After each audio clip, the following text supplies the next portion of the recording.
നമസ്കാരം. Latest job vacancy എന്ന YouTube ചാനലിൻ്റെ ഏറ്റവും പുതിയ വീഡിയോയിലേക്ക് നിങ്ങൾക്ക് ഏവർക്കും സ്വാഗതം. ഇന്നത്തെ നോട്ടിഫിക്കേഷൻ എന്ന് പറയുന്നത് PFCയിലേക്കുള്ള ജോലികളെക്കുറിച്ചുള്ള നോട്ടിഫിക്കേഷനാണ്. പവർ ഫിനാൻസ് കോർപ്പറേഷൻ ലിമിറ്റഡിലേക്കുള്ള ജോലികളാണ്. ഒരു കേന്ദ്ര സർക്കാർ സ്ഥാപനമാണ്. കേന്ദ്ര സർക്കാരിൻ്റെ കീഴിലുള്ള സ്ഥാപനമാണ്. അപേക്ഷകൾ ഓൺലൈനായി വേണം സമർപ്പിക്കാനായിട്ട്. 1,40,000 രൂപ വരെ മാസശമ്പളം ലഭിക്കുന്ന ജോലിയാണ്. വീഡിയോയിൽ നമ്മൾ ചർച്ച ചെയ്യുന്നത് ഏതൊക്കെ വേക്കൻസികളാണ് അവൈലബിൾ ആയിട്ടുള്ളത്, വേക്കൻസിയിലേക്ക് അപേക്ഷിക്കാൻ ആവശ്യമായിട്ടുള്ള വിദ്യാഭ്യാസ യോഗ്യത എന്തൊക്കെയാണ് ആവശ്യമായിട്ടുള്ളത്, അതോടൊപ്പം തന്നെ സ്കെയിൽ ഓഫ് പേ, പ്രായപരിധി, അപേക്ഷിക്കേണ്ട വിധം, അപേക്ഷാ ഫീസ് ഉണ്ടെങ്കിൽ അപേക്ഷാ ഫീസ് എന്നിവയാണ് നമ്മൾ വീഡിയോയിൽ ചർച്ച ചെയ്യുന്നത്. വീഡിയോയിലേക്ക് കടക്കാം.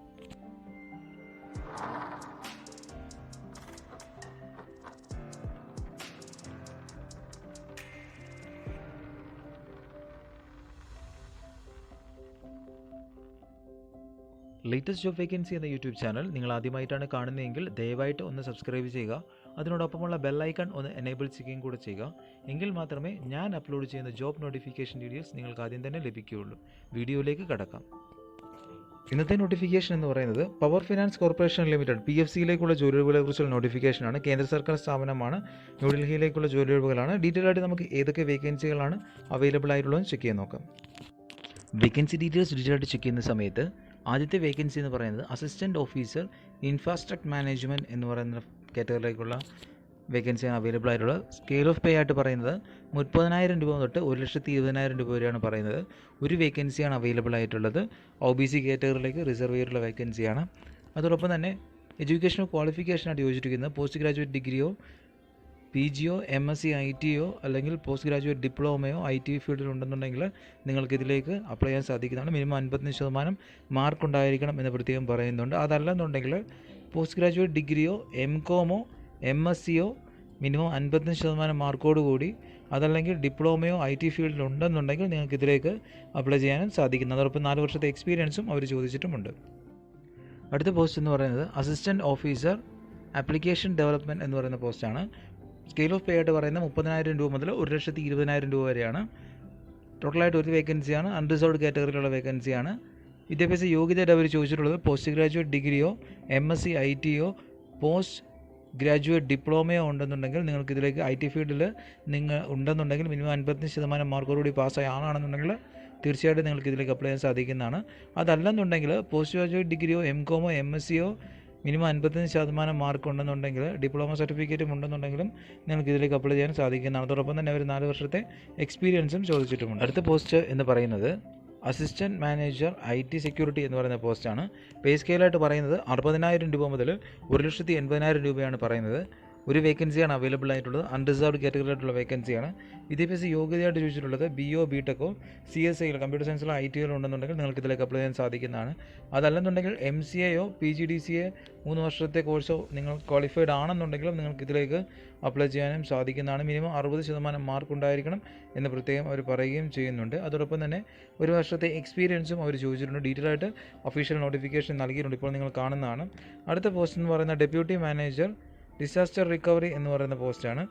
സ്കെയിൽ ഓഫ് പേ ആയിട്ട് പറയുന്നത് 70,000 രൂപ മുതൽ 2,00,000 രൂപ വരെയാണ് പറയുന്നത്. ഒരു വേക്കൻസിയാണ് അവൈലബിൾ ആയിട്ടുള്ളത്. അൺറിസർവ്ഡ് കാറ്റഗറിയിലുള്ള വേക്കൻസിയാണ്. വിദ്യാഭ്യാസ യോഗ്യതയായിട്ട് ചോദിച്ചിട്ടുള്ളത് MBAയോ MAയോ MTechോ ഉണ്ടെങ്കിൽ, അതായത് കമ്പ്യൂട്ടർ സയൻസിലോ ITയിലോ ENCയിലോ ഉണ്ടെന്നുണ്ടെങ്കിൽ, ഇലക്ട്രോണിക്സിലോ ഉണ്ടെന്നുണ്ടെങ്കിൽ നിങ്ങൾക്ക് ഇതിലേക്ക് അപ്ലൈ ചെയ്യാൻ സാധിക്കുന്നതാണ്. അതോടൊപ്പം തന്നെ 4 വർഷത്തെ എക്സ്പീരിയൻസും അവർ ചോദിച്ചിട്ടുമുണ്ട്. അടുത്ത പോസ്റ്റ് എന്ന് പറയുന്നത് ഡെപ്യൂട്ടി ഓഫീസർ ലീഗൽ എന്ന് പറയുന്ന പോസ്റ്റാണ്. സ്കെയിൽ ഓഫ് പേ ആയിട്ട് പറയുന്നത് 40,000 രൂപ മുതൽ 1,40,000 രൂപ വരെയാണ് പറയുന്നത്. 2 വേക്കൻസിയാണ് അവൈലബിൾ ആയിട്ടുള്ളത്. അൺറിസർവ്ഡ് കാറ്റഗറിയുള്ള വേക്കൻസിയാണ്. വിദ്യാഭ്യാസ യോഗ്യതയായിട്ട് അവർ ചോദിക്കുന്നത് graduation in any discipline with LLB ആണ് ചോദിച്ചിട്ടുള്ളത്. അതോടൊപ്പം തന്നെ മിനിമം 55% മാർക്കോടുകൂടി പാസ്സായിരിക്കണം എന്ന് പ്രത്യേകം അവർ പറയുകയും ചെയ്യുന്നുണ്ട് റെക്കഗ്നൈസ്ഡ് യൂണിവേഴ്സിറ്റിയിൽ നിന്നും. അതല്ലെന്നുണ്ടെങ്കിൽ 5 വർഷത്തെ ഇൻറ്റിഗ്രേറ്റഡ് ലോ കോഴ്സ് മിനിമം 55% മാർക്കോട് കൂടി പാസ്സായ ആളാണെന്നുണ്ടെങ്കിൽ നിങ്ങൾക്ക് ഇതിലേക്ക് അപ്ലൈ ചെയ്യാൻ സാധിക്കുന്നതാണ്. അതോടൊപ്പം തന്നെ അവർ 2 വർഷത്തെ എക്സ്പീരിയൻസും ചോദിക്കുന്നുണ്ട്. അടുത്ത പോസ്റ്റ് എന്ന് പറയുന്നത് ഡെപ്യൂട്ടി ഓഫീസർ HR എന്ന് പറയുന്ന പോസ്റ്റാണ്. സ്കെയിൽ ഓഫ് പേ ആയിട്ട് പറയുന്നത് 40,000 രൂപ മുതൽ 1,40,000 രൂപ വരെയാണ് പറയുന്നത്. ഒരു വേക്കൻസിയാണ് അവൈലബിൾ ആയിട്ടുള്ള OBC കാറ്റഗറിയുള്ള OBC NCL കാറ്റഗറിയുള്ള വേക്കൻസിയാണ്. വിദ്യാഭ്യാസ യോഗ്യതയായിട്ട് വെച്ചിരിക്കുന്ന ഏതെങ്കിലും ഒരു ഡിഗ്രിയാണ് ചോദിച്ചിരിക്കുന്നത്. മിനിമം 2 വർഷത്തെ ഡിപ്ലോമയും ഉണ്ടായിരിക്കണമെന്ന് പറയുന്നുണ്ട്. Diploma in personal management or HR ആണ് ചോദിച്ചിരിക്കുന്നത്. ഫ്രം റെക്കഗ്നൈസ്ഡ് യൂണിവേഴ്സിറ്റി ഓർ ഇൻസ്റ്റിറ്റ്യൂട്ടിൽ നിന്നും മിനിമം 55% മാർക്കോടുകൂടി ഗ്രാജുവേഷൻ ഡിപ്ലോമയും പാസ്സായിരിക്കുന്ന ആളായിരിക്കണം. അതോടൊപ്പം തന്നെ 4 വർഷത്തെ എക്സ്പീരിയൻസും അവർ ചോദിക്കുകയും ചെയ്യുന്നുണ്ട്. അടുത്ത പോസ്റ്റ് എന്ന് പറയുന്നത് മാനേജർ എന്ന് പറയുന്ന പോസ്റ്റാണ്. സ്കെയിൽ ഓഫ് പേ ആയിട്ട് പറയുന്നത് 80,000 രൂപ മുതൽ 2,20,000 രൂപ വരെയാണ് പറയുന്നത്. 2 വേക്കൻസിയാണ് അവൈലബിൾ ആയിട്ടുള്ളത്. ഒന്ന് അൺറിസർവ്ഡിലേക്കും ഒന്ന് ST കാറ്റഗറിയിലായിട്ടുമാണ് അവർ നൽകിയിരിക്കുന്ന പോസ്റ്റ് എന്ന് പറയുന്നത്. അതോടൊപ്പം തന്നെ വിദ്യാഭ്യാസ യോഗ്യതയായിട്ട് വെച്ചിരിക്കുന്ന CAയോ CMAയോ ഗ്രാജുവേഷനോ ഉണ്ടെങ്കിൽ, ഏതെങ്കിലും ഒരു സ്ട്രീമിലുള്ള ഗ്രാജുവേഷൻ ഉണ്ടെങ്കിൽ നിങ്ങൾക്ക് ഇതിലേക്ക് അപ്ലൈ ചെയ്യാൻ സാധിക്കുന്നതാണ്. അതല്ലെന്നുണ്ടെങ്കിൽ MCOMോ BTECോ ഇലക്ട്രിക്കൽ ഇലക്ട്രോണിക്സിലോ ഇൻസ്ട്രുമേഷൻ കൺട്രോളിലോ ഇലക്ട്രോണിക്സ് ആൻഡ് കമ്മ്യൂണിക്കേഷനിലോ ഞങ്ങളുടെ എഞ്ചിനീയറിംഗ് ബിരുദം ഉണ്ടെന്നുണ്ടെങ്കിൽ BTEC ബിരുദം ഉണ്ടെങ്കിൽ നിങ്ങൾക്ക് ഇതിലേക്ക് അപ്ലൈ ചെയ്യാൻ സാധിക്കുന്നതാണെന്ന് അവർ പറയുകയും ചെയ്യുന്നുണ്ട്. ഡീറ്റെയിലായിട്ട് അവർ ഒഫീഷ്യൽ നോട്ടിഫിക്കേഷൻ നൽകിയിട്ടുണ്ട്. അതോടൊപ്പം തന്നെ 7 വർഷത്തെ എക്സ്പീരിയൻസും അവർ ചോദിക്കുകയും ചെയ്തിട്ടുണ്ട്. അടുത്ത പോസ്റ്റ് എന്ന് പറയുന്നത് മാനേജർ രാജ്ഭാഷ എന്ന് പറയുന്ന പോസ്റ്റാണ്. സ്കെയിൽ ഓഫ് പേ ആയിട്ട് ചോദിച്ചിരിക്കുന്നത് 80,000 രൂപ മുതൽ 2,20,000 രൂപ വരെയാണ് പറയുന്നത്. ഒരു വേക്കൻസിയാണ് അവൈലബിൾ ആയിട്ടുള്ളത്. അൺറിസർവ്ഡ് കാറ്റഗറിയുള്ള വേക്കൻസിയാണ്. വിദ്യാഭ്യാസ യോഗ്യതയായിട്ട് ചോദിച്ചിട്ടുള്ളത് post graduation PG in Hindi with English as a subject.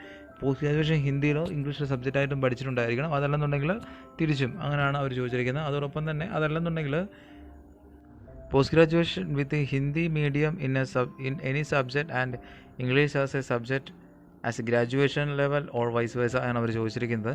അതിനോടൊപ്പം തന്നെ അതും degree or diploma in translation from Hindi to English and vice versa എന്നും അവർ പറഞ്ഞിട്ടുണ്ട്.